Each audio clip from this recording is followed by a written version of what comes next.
এছাৰত কোনজন হিন্দু মানুহৰ ঘৰত নটিচ আহিছে, কোনজন অসমীয়া মুছলিম মানুহৰ ঘৰত নটিচ আহিছে। মিয়াবিলাকক অলপ নটিচ দি থাকিবই লাগিব, নহ'লেতো মূৰৰ ওপৰত উঠি যাব। পাৰো নোৱাৰো দিগদাৰি কৰি থাকে। সেইকাৰণে ইয়াত একো লোকধাক কৰিবলগীয়া নাই, মই দিগদাৰিয়ে কৰি আছো। এইবিলাক আমি উৎপাত কৰি থাকিম। মিয়াদের কিছু নোটিশ দিতেই হবে, না হলে মাথায় উঠে যাবে বললেন মুখ্যমন্ত্রী ডক্টর হিমন্ত বিশ্ব শর্মা।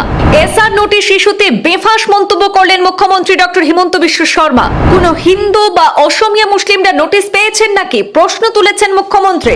সুইজারল্যান্ড থেকে ফিরে এসআর নোটিশ নিয়ে বড় মন্তব্য মুখ্যমন্ত্রীর। বরাক উপত্যকার শ্রীভূমি সহ অন্যান্য জায়গায় এসআর এ ভোট ডিলিট বিতর্কের মধ্যে মুখ্যমন্ত্রীর বেফাঁস মন্তব্য ঘিরে রাজ্য রাজনীতিতে তোলপাড় সৃষ্টি হয়েছে।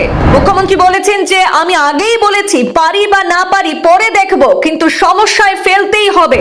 বুঝতে হবে অসমীয়ারা কোনো না কোনো ভাবে প্রতিরোধ করছে, লোক দেখানো নয়, সমস্যাই করছে। মিয়াদের উচ্ছেদ, বর্ডার পুলিশের এবং এসআর এর 2-4টি নোটিশ পেতেই হবে। এরকম সমস্যা বা হয়রানি করতেই হবে বললেন মুখ্যমন্ত্রী। শ্রীভূমি সহ বরাক উপত্যকার বিভিন্ন স্থানে ভোট ডিলিট বিতর্কের মধ্যে এসআর নোটিশ প্রসঙ্গে মুখ্যমন্ত্রী ডক্টর হিমন্ত বিশ্ব শর্মার বক্তব্য রাজ্য রাজনীতিতে নতুন করে আলোচনার জন্ম দিয়েছে। আজ নলবাড়ি জেলায় বড়ক্ষেত্রী বিধানসভা সমষ্টির জাগারায় সেখানে উপস্থিত ছিলেন মুখ্যমন্ত্রী ডক্টর হিমন্ত বিশ্ব শর্মা। বড়ক্ষেত্রীতে মুখ্যমন্ত্রী ডক্টর হিমন্ত বিশ্ব শর্মা মহিলা উদ্যমিতা প্রকল্পের চেক বিতরণ শেষে সাংবাদিক সম্মেলনে একের পর এক বিস্ফোরক মন্তব্য করেছেন। এসআর প্রক্রিয়ায় ভোট ডিলিট প্রসঙ্গে মুখ্যমন্ত্রী বলেন, মিয়াদের কিছু নোটিশ দিতেই হবে, না হলে মাথায় উঠে যাবে। কোন হিন্দু বা অসমীয়া মুসলিমরা নোটিশ পেয়েছে নাকি প্রশ্ন তুলেছেন মুখ্যমন্ত্রী। তিনি বলেছেন, আমি আগেই বলেছি পারি বা না পারি দেখব, সমস্যায় ফেলতেই হবে তাদের। বুঝতে হবে অসমীয়ারা কোনো না কোনো ভাবে প্রতিরোধ করছে, এটি লোক দেখানো নয়, সমস্যাই করছে, সরাসরি বললেন মুখ্যমন্ত্রী। মিয়াদের উচ্ছেদ, বর্ডার পুলিশ, এসআর এর 2-4টি নোটিশ পেতেই হবে। এরকম সমস্যা বা হয়রানি তাদেরকে করতেই হবে। সুইজারল্যান্ড সফর থেকে ফিরে সাংবাদিকদের প্রশ্নের উত্তরে মুখ্যমন্ত্রী প্রশাসনিক প্রক্রিয়া এবং আইনি দিক বিবেচনার কথা জানিয়েছেন। বিষয়টি নিয়ে বিভিন্ন মহলে প্রতিক্রিয়া দেখা যাচ্ছে। পরবর্তী পদক্ষেপ এবং রাজনৈতিক প্রতিক্রিয়ার দিকেই নজর এখন রাজ্যবাসীর। আমাদের হাতে মন্তব্য রয়েছে মুখ্যমন্ত্রীর, শুনে নেব সরাসরি।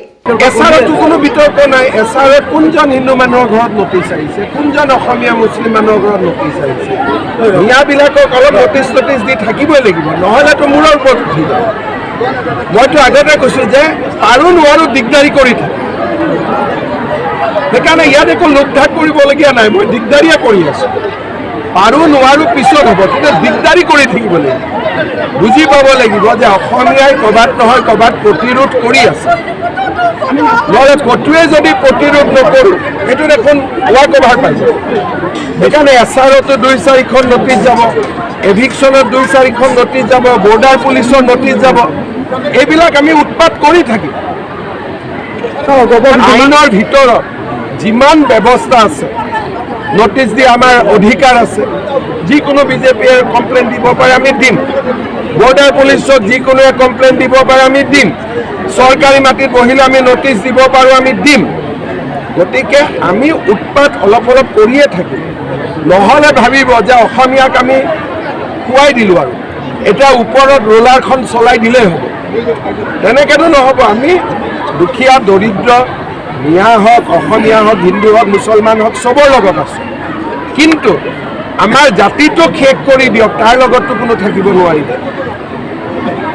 জাতিটোৱে ক'ৰবাত নহয় ক'ৰবাততো প্ৰতিৰোধ কৰি থাকিব লাগিব।